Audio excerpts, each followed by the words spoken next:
Hello friends, स्वागत है आपका फिर से हमारे चैनल ब्रिलियंस 53 में।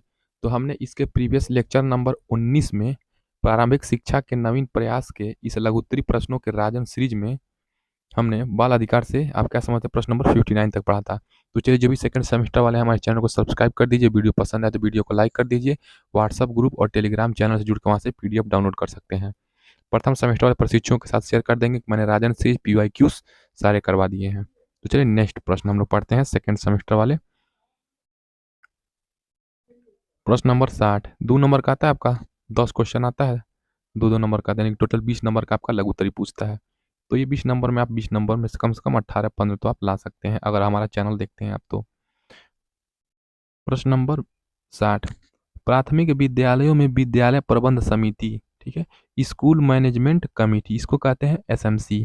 तो प्राथमिक विद्यालयों में विद्यालय प्रबंध समिति SMC के गठन एवं कार्यों का वर्णन कीजिए।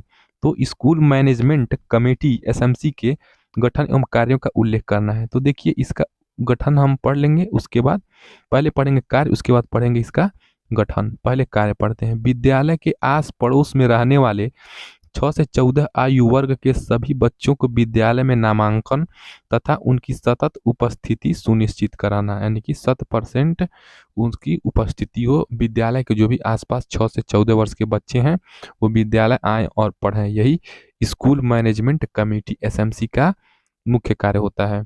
दूसरा, समिति विद्यालय में नियुक्त शिक्षकों के विद्यालय में उपस्थित होने में नियमितता एवं समय पालन, माता पिता के साथ नियमित बैठक करना, बालक के विषय में जानकारी देना।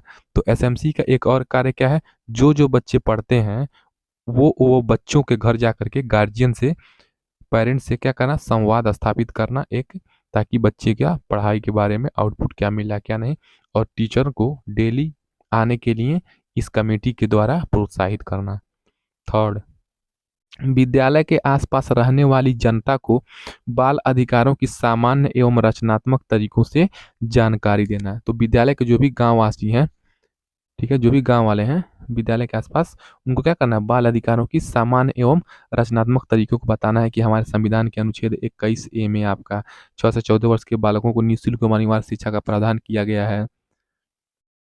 फिर भाग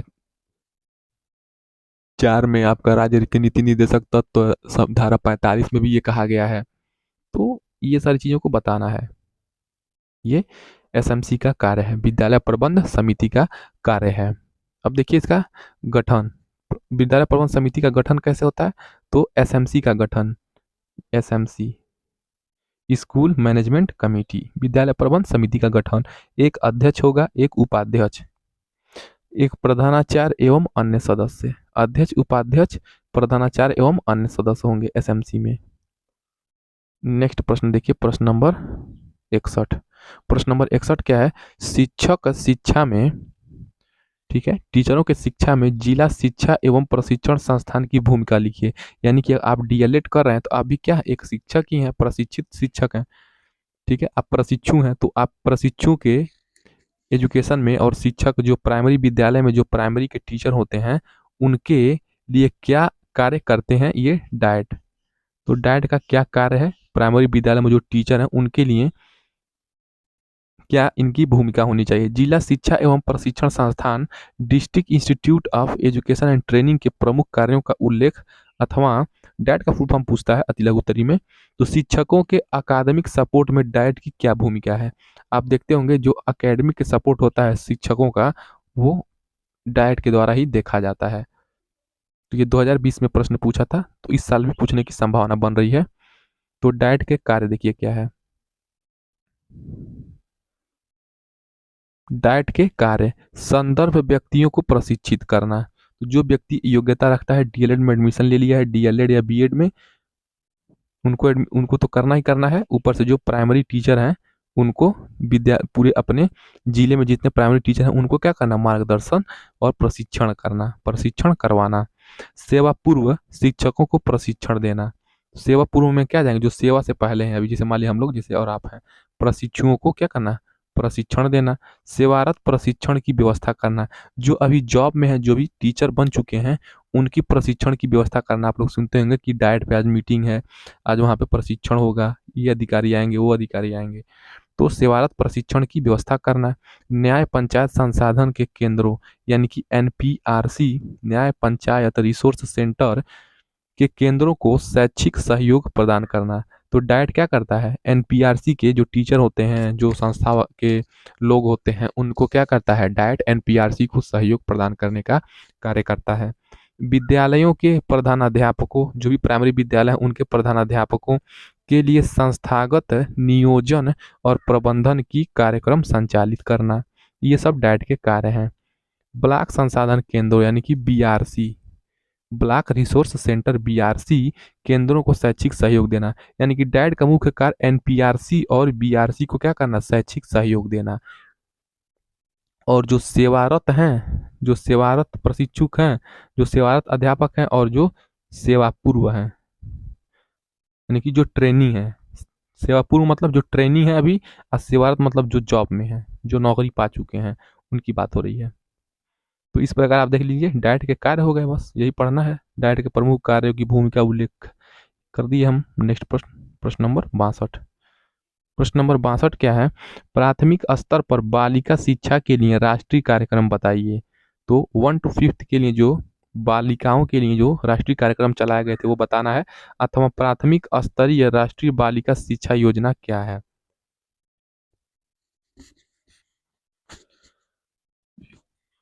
तो प्राथमिक स्तरीय राष्ट्रीय बालिका शिक्षा योजना क्या है, चलिए हम लोग पढ़ते हैं। तो वर्तमान समय में अशिक्षा को दूर करने के लिए सरकार द्वारा सर्व शिक्षा अभियान चलाया जा रहा है 2001 से ही। सर्व शिक्षा अभियान की वर्तमान योजना के अधीन एनपीईजीईएल, तो एनपीईजीईएल का मैंने अति लघु उत्तरी में इसका फुल फॉर्म बता दिया, चलिए एक बार और बता देते हैं। National primary education for girl at elementary level, आप लोग लिख लेंगे। एक बार और बोल देता हूँ, नेशनल, एन से नेशनल, पी से national programme of education for girls at elementary level. ठीक है, तो प्राथमिक स्तर पर सहायता प्राप्ति से वंचित, मतलब मान लीजिए जिसके घर के लोग गरीब हैं, नहीं पढ़ा, उनको नहीं सहायता दिला पा रहे हैं पढ़ाई के लिए, नहीं सहयोग कर पा रहे हैं आर्थिक रूप से, तो उनकी सहायता प्राप्ति से वंचित जो भी पिछड़ी हैं बालिकाओं के लिए अतिरिक्त संसाधन उपलब्ध कराता है। यह कार्यक्रम शैक्षिक दृष्टि से पिछड़े उन विकास खंडों में चलाया जा रहा है, यानी कि ये पिछड़े हुए जो जो पिछड़े ब्लॉक लेवल हैं, जो पिछड़े जिले, जो पिछले ब्लॉक हैं, जो पिछले विकास खंड हैं, वहाँ चलाया जा रहा है जहाँ ग्रामीण महिला साक्षरता की दर, ठीक है, जहाँ पे ग्रामीण की जो महिलाएं हैं वो साक्षर नहीं है, उनकी दर को बढ़ाने के लिए राष्ट्रीय औसत से कम है, और लैंगिक भेदभाव, ठीक है, राष्ट्रीय औसत से कहीं अधिक है। तो मान लीजिए जो लैंगिक भेदभाव पूरे देश पर जो ज़्यादा है, उससे कहीं कहीं और ज़्यादा है क्या, गांव में। तो उस चीज़ों को कम करने के लिए साथ ही यह कार्यक्रम ऐसे जिलों के विकास खंडों में भी चलाया जा रहा है जहां कम से कम 5% जनसंख्या अनुसूचित जाति या जनजाति की है। यानी कि जो एनपीईजीईएल कहाँ चलाया जा रहा है, जहाँ पे जो ऐसे विकास खंड में जहाँ पे पिछड़े और वंचित वर्ग, सहायता प्राप्ति से वंचित वर्ग, उनके लिए शिक्षा दी जा रही है, और जहाँ पे 5% से कम क्या है, एससी और एसटी कास्ट के लोग हैं, वहाँ पर भी क्या चल रहा है, ये एनपीईजीईएल चल रहा है। राष्ट्रीय महिलाओं के शिक्षा महिलाओं और बालिकाओं को साक्षर करने के लिए एनपीईजीईएल की योजनाएं चलाई जा रही हैं। और जाति, अनुसूचित जाति जनजाति महिला साक्षरता की दर 2001 के आधार पर राष्ट्रीय औसत से 9% कम है। और जहाँ पे एससी एसटी महिलाओं की क्या है, साक्षरता दर जब 2001 के अनुसार, उस टाइम के अनुसार क्या है, 9% से कम है, यानी कि 5 से 9 के बीच में है, तो भी क्या होगा, वहाँ पे एनपीईजीईएल महिलाओं के लिए शिक्षा योजना चला करके उनको शिक्षण और प्रशिक्षण देने का कार्य और उनको प्राथमिक विद्यालय में पढ़ाने का और आगे बढ़ाने का चल रहा है शिक्षा आयोग। ये राष्ट्रीय प्रथम स्तरीय बालिका राष्ट्रीय बालिका शिक्षा योजना। तो इस प्रकार आप लोग जब पूछेगा प्राथमिक स्तर पर बालिका शिक्षा के लिए क्या राष्ट्रीय कार्यक्रम, तो आप डायरेक्ट NPEGL के बारे में लिख देंगे कि महिलाओं के लिए पढ़ाया जा रहा है, ये साक्षरता अभियान है, जो मैंने बताया ये सब बना के लिख देंगे, आपको अच्छा नंबर मिल जाएगा। चलिए नेक्स्ट प्रश्न।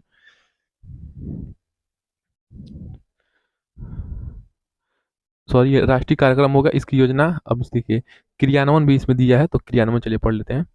इसका क्रियान्वयन कैसे, इसका संचालन होता है, कैसे इसको लागू किया जाता है। यह संस्था अपने कार्यक्रम निम्नलिखित प्रकार से चलाती है। पहला, बालिकाओं व महिलाओं हेतु जागरूकता कार्यक्रम, संगोष्ठी, सांस्कृतिक कार्यक्रम आदि। तो बालिकाओं और महिलाओं के लिए ये NPEGL जो चलाती है, क्या करती है, जागरूकता कार्यक्रम चलाती है, जो संगोष्ठी, सम्मेलन वगैरह, कुछ सांस्कृतिक सम्मेलन और कार्यक्रम करवाया जाता है। दूसरा क्या करवाया जाता है, बालिका शिक्षा के लिए कस्तूरबा गांधी आवासीय बालिका विद्यालय खोलकर।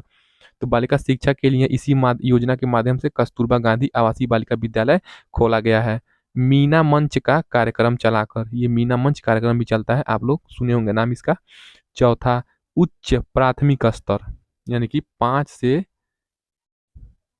6, 7, 8 ये का जाएगा, उच्च प्राथमिक स्तर पर शिक्षा ग्रहण करने वाली महिलाओं को विभिन्न प्रकार से सहायता एवं प्रोत्साहन दे करके। पांचवा देखिए, कम शिक्षित महिलाओं के लिए स्थानीय दस्तकारी, सिलाई कढ़ाई, कुटीर उद्योग का प्रशिक्षण देकर उन्हें आर्थिक रूप से सशक्त कराना। छठवां क्या हो जाएगा, शिक्षा से वंचित महिलाओं को विशेष संसाधन उपलब्ध कराकर शिक्षित करना। सातवां, महिलाओं के प्रति भेदभाव व लैंगिक असमानता को खत्म करने का प्रयास संबंधित कार्यक्रम संचालित करना। ये सारी चीजें 7 लाइन में आपका क्रियान्वयन होता है, इसका आप लोग देख लेंगे। उसके बाद देखिए इसका आच्छादन क्या है। इसका आच्छादन भारत की जनगणना 2001 के आधार पर, ठीक है, भारत की जनगणना 2001 के आधार पर जहां महिलाओं की राष्ट्रीय साक्षरता दर कम है, उन जिलों व विकास खंडों में NPEGL की योजनाएं संचालित की जा रही हैं। जिस जिला या विकास खंड में अनुसूचित जाति यानी कि SC, अनुसूचित जनजाति ST, शेड्यूल ट्राइब की आबादी है, वहां राष्ट्रीय महिला साक्षर दर भी औसत दर से कम है, तो वहां पे चलाया जा रहा है NPEGL। देखिए, कार्यक्रम के सहयोगी या आनुषंगिक या संचालक संस्थाएं। तो कार्यक्रम के सहयोगी कौन है, देखिए, तो कार्यक्रम के सहयोगी, आनुषंगिक और संचालक संस्थाएं। तो NPEGL, national primary education for girls at elementary level योजना एक संयुक्त विकासकारी कार्यक्रम है। ये क्या है, संयुक्त विकासकारी कार्यक्रम है, जो अनेक संस्थाओं, विभागों, एजेंसियों के संयुक्त तत्वाधान में संचालित किए जाते हैं। ये कार्यक्रम इस प्रकार हैं। पहला, सर्व शिक्षा अभियान, उत्तर प्रदेश सभी के लिए शिक्षा परियोजना परिषद। ये क्या, सर्व शिक्षा अभियान, ये कार्यक्रम के सहयोगी हैं। तो महिलाओं के शिक्षा के लिए कार्यक्रम में कौन कौन सी ऐसी संस्थाएं हैं जो महिलाओं की शिक्षा और उनकी जीवन शैली और आर्थिक स्थिति को उच्च गुणवत्ता बनाने के लिए सहयोग कर रही हैं। तो सर्व शिक्षा अभियान कर रहा है, जिसमें उत्तर प्रदेश का जो शिक्षा परियोजना परिषद है वो भी कर रहा है। महिला समाख्या योजना के माध्यम से भी महिलाओं की शिक्षा और प्रशिक्षण दिया जा रहा है।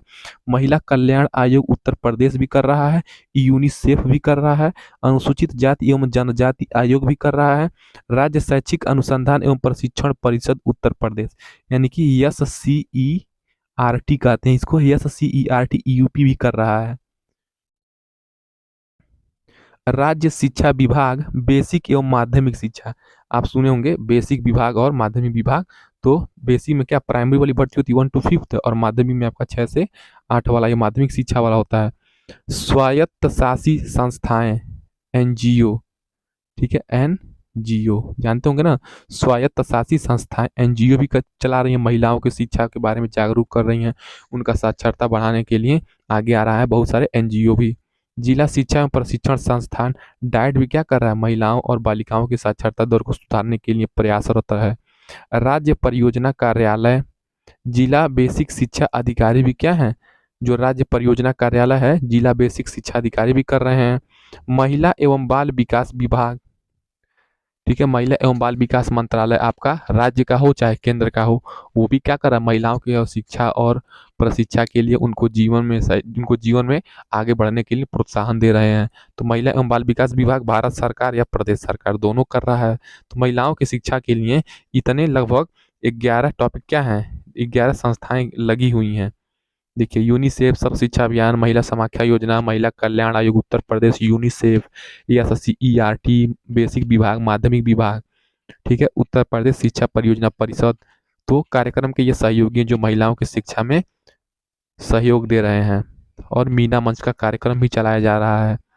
तो ये सब आपका NPEGEL है महिलाओं की शिक्षा के लिए। नेक्स्ट प्रश्न देखिए, प्रश्न नंबर 63। प्रश्न नंबर 63 क्या है, सर्व शिक्षा अभियान के कौन कौन से घटक हैं बताइए। सर्व शिक्षा अभियान के घटक, तो सर्व शिक्षा अभियान के घटक कौन से हैं, कंपोनेंट्स ऑफ सर्व शिक्षा अभियान। तो सर्व शिक्षा अभियान के घटक कौन कौन से हैं, चलिए हम लोग हेडिंग डाल लेते हैं और लिखते हैं। तो सर्व शिक्षा अभियान संपूर्ण देश की निरक्षरता को समाप्त करने के लिए चलाया जा रहा है। तो सर्व शिक्षा अभियान क्या क्यों चलाया गया, कि संपूर्ण देश की निरक्षरता को मिटाने के लिए। सर्व शिक्षा अभियान के अग्रलिखित घटक हैं। तो सर्व शिक्षा अभियान के कौन कौन से घटक हैं, तो देखिए, पहला शिक्षा गारंटी योजना, एजुकेशन गारंटी स्कीम। तो एजुकेशन गारंटी स्कीम, यस, यानी कि EGS। तो शिक्षा गारंटी योजना, एजुकेशन गारंटी स्कीम देश से निरक्षरता दूर करने के लिए तथा सभी बच्चों को शिक्षा उपलब्ध कराने के लिए शिक्षा गारंटी योजना चलाई जा रही है। 1 अप्रैल 2001, कब, 1 अप्रैल 2001 को निरौपचारिक शिक्षा, नॉन फॉर्मल एजुकेशन, NFE, ठीक है, 1 अप्रैल 2001 को निरौपचारिक शिक्षा, नॉन फॉर्मल एजुकेशन को शिक्षा गारंटी योजना और वैकल्पिक एवं नई प्रकार की शिक्षा, education guarantee scheme and alternative and innovative education. देखिए क्या कर दिया गया है, जो शिक्षा गारंटी योजना है, एजुकेशन गारंटी स्कीम है, इसमें क्या जोड़ दिया गया है, अल्टरनेटिव यानी कि वैकल्पिक जोड़ दिया गया है, एवं इनोवेटिव जोड़ दिया गया, ये दो शब्द जोड़ दिया गया है। यानी कि EGS में क्या कर दिया गया है, नया नाम बदल के इनोवेटिव और अल्टरनेटिव और इनोवेटिव यानी कि AI जोड़ दिया गया है। यानी कि EGS AI कह सकते हैं इसको, EGS AI। कौन कौन से, education guarantee scheme and alternative and innovative, innovative education हो जाएगा, ठीक है, EGS AI कह सकते हैं, याद रखने के लिए आसानी रहेगा। तो EGS AIE, देखिए EGS से क्या हो गया, EGS AIE के रूप में परिवर्तित कर उसे सर्व शिक्षा अभियान से जोड़ दिया गया।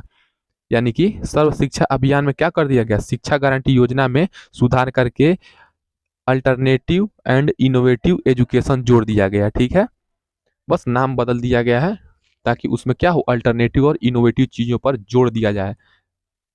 इसे संक्षेप में शिक्षा गारंटी योजना, एजुकेशन गारंटी स्कीम EGS कहते हैं।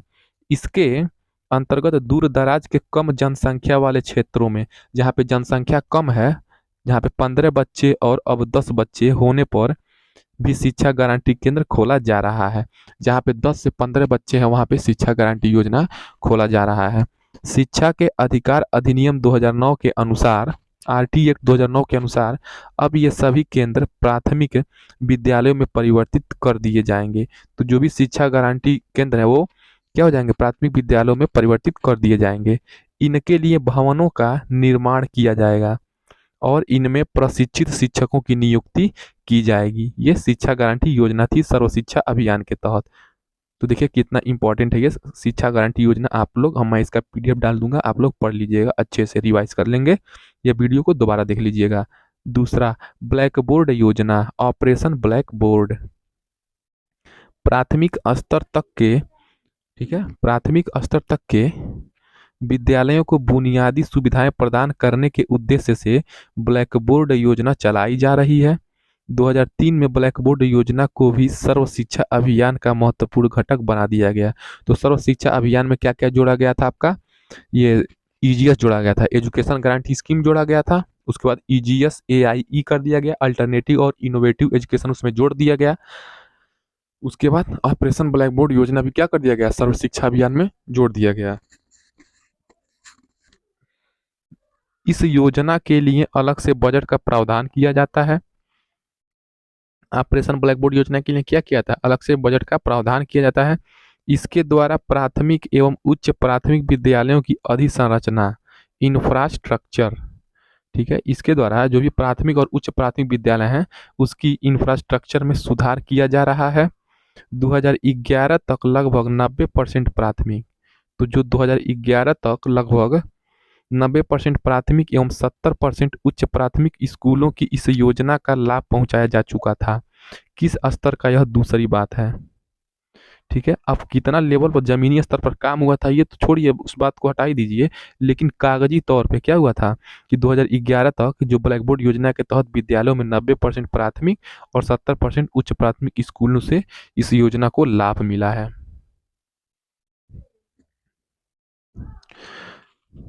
तो देखिए सर्व शिक्षा अभियान में क्या जाएगा, अब तीसरा आता है। पहला तो देखिए तीन चीजें सर्व शिक्षा अभियान में आती हैं। सर्व शिक्षा अभियान में क्या आएगा, पहला आपका सर्व शिक्षा अभियान में आएगा एजुकेशन गारंटी स्कीम आएगा। उसके बाद ऑपरेशन ब्लैक बोर्ड आएगा, ओबीबी, ठीक है, ऑपरेशन ब्लैक बोर्ड और एजुकेशन गारंटी स्कीम यानी कि शिक्षा गारंटी स्कीम हो गया, ठीक है, सर्व शिक्षा अभियान के तहत। और उसके बाद आपको सर्व शिक्षा अभियान के तहत क्या कर दिया गया, district primary education programme, DPEP कर दिया गया। तो याद रखेंगे सर्व शिक्षा अभियान के तहत शिक्षा गारंटी योजना, education guarantee scheme, operation black board, उसके बाद DPEP. DPEP means district primary education programme, तो ये एसएससी में जोड़ा गया, याद रखेंगे। तो जिला प्राथमिक शिक्षा कार्यक्रम को 2009 में सर्व शिक्षा अभियान का महत्वपूर्ण घटक बना दिया गया। तो सर्व शिक्षा अभियान का एसएससी का क्या बना दिया गया, डीपीईपी को महत्वपूर्ण घटक बना दिया गया। यह शैक्षिक दृष्टि से पिछड़े जिलों में चलाया जा रहा है, ठीक है, और इसके अंतर्गत भी अनुसूचित जाति जो भी एससीस हैं और अनुसूचित जनजाति जो भी एसटीस हैं तथा अल्पसंख्यक बाहुल्य क्षेत्रों को प्राथमिकता दी जा रही है। जो भी अल्पसंख्यक बाहुल्य क्षेत्र है वहाँ पे ये चलाया जा रहा है। तो इस प्रकार आपका देखिए क्या हो गया, सर्व शिक्षा अभियान को एक बार हम बता देते हैं इसे देखिए। तो सर्व शिक्षा अभियान क्या चलाया गया था, पूरे देश लेवल पे चलाया गया था, जिसमें शिक्षा गारंटी योजना ईजीएस, एजुकेशन गारंटी स्कीम, उसके बाद ईजीएस अल्टरनेटिव और इनोवेटिव जोड़ करके वहाँ पे एजुकेशन लगा देंगे। तो ईजीएस एआईई हो जाएगा। उसके बाद ऑपरेशन ब्लैक बोर्ड योजना भी इसी के अंतर्गत आता है, सर्व शिक्षा अभियान के अंतर्गत। और तीसरा आपका क्या आता है, district primary education programme, DPEP भी आता है। तो ये तीनों मेन है इसके सर्व शिक्षा अभियान के। चलिए मिलते हैं नेक्स्ट वीडियो में, तब तक हमारे चैनल को सब्सक्राइब कर दीजिए, वीडियो पसंद है तो वीडियो को लाइक कर दीजिए। अगर आपको कुछ फायदा पहुंच रहा है तो सेकंड सेमेस्टर वाले प्रशिक्षुओं के साथ भी हमारे इस चैनल को शेयर कर देंगे और लाइक शेयर सब्सक्राइब करना नहीं भूलेंगे। मिलते हैं नेक्स्ट वीडियो में, जय हिंद।